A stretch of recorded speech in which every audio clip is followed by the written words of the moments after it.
Hi guys, ఇవాళ మనం కోనార్క్ టెంపుల్కి వచ్చేసాం. కోనార్క్ తాలూకు విశేషాలు వాళ్ళు చెప్తాను, జాగ్రత్తగా వినండి. ఈ కోనార్క్ టెంపుల్లో మనకి తెలియని చాలా రహస్యాలు ఉన్నాయి. ఫస్ట్ కోనార్క్లో ఇక్కడ ఒక మ్యాగ్నెట్ ఉండేదంట. ఆ రాయికి మధ్యలో మ్యాగ్నెట్స్ పెట్టేవారు. ఆ మ్యాగ్నెట్ వల్ల ఏమైందనంటే ఆ పక్కన ఉండే సముద్రం నుంచి వచ్చే షిప్పులు అవన్నీ చాలా దూరం నుంచి లాగేసేవంట.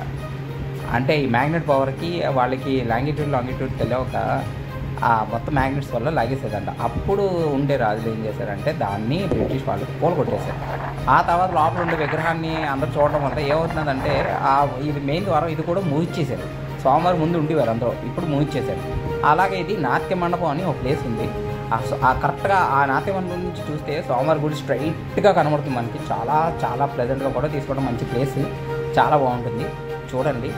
అలాగే కొంచెం సైడ్ నుంచి వెళ్తే మీకు మొత్తం 24 చక్రాలు అనేది చాలా ఇంపార్టెంట్ అమ్మా. ఇది చాలా ఇంపార్టెంట్. 24 చక్రాలు చూడండి. గుడి చుట్టుపక్కల తిరగండి. గుడి బ్యాక్ సైడ్ ఏంటంటే ఒక సూర్యనారాయణ స్వామి వారి విగ్రహం ఉంటుంది. ఆ విగ్రహం చూస్తే ఉదయం ఒకలాగా, మధ్యాహ్నం ఒకలాగా, సాయంత్రం ఒకలాగా, రాత్రి ఒకలాగా కనబడతారంట. అది మాత్రం మిస్ అవ్వకండి, చాలా ఇంపార్టెంట్.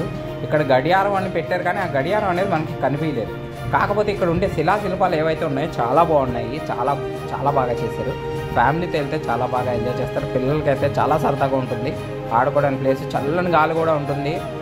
కాకపోతే గుళ్ళోకి వెళ్ళడానికి 40 రూపీస్ ఒక టికెట్ ఉంటుందమ్మా. అది టికెట్ అయితే ఖచ్చితంగా తీసుకోండి, టూరిజం డెవలప్మెంట్ చేయడానికి ఆ టికెట్, అంతేగాని మిగతా వాటికి అయితే కాదు.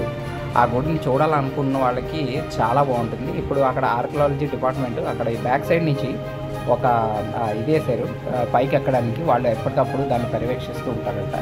అలాగే ఇది ఆ యొక్క మ్యాప్, ఇది ఏమైనా శిలాఫలకం వేశారు అక్కడ. ఖచ్చితంగా ఇవైతే మీరు ఎంట్రీలో ఉంటుంది. ఈ సింహం అయితే చూస్తే సింహం కింద ఏనుగు కింద ఇంకోటి ఉంటుంది. అవి మాత్రం ఖచ్చితంగా చూడండి, అక్కడ ఫోటో తీసుకోవడం ఉంటుంది.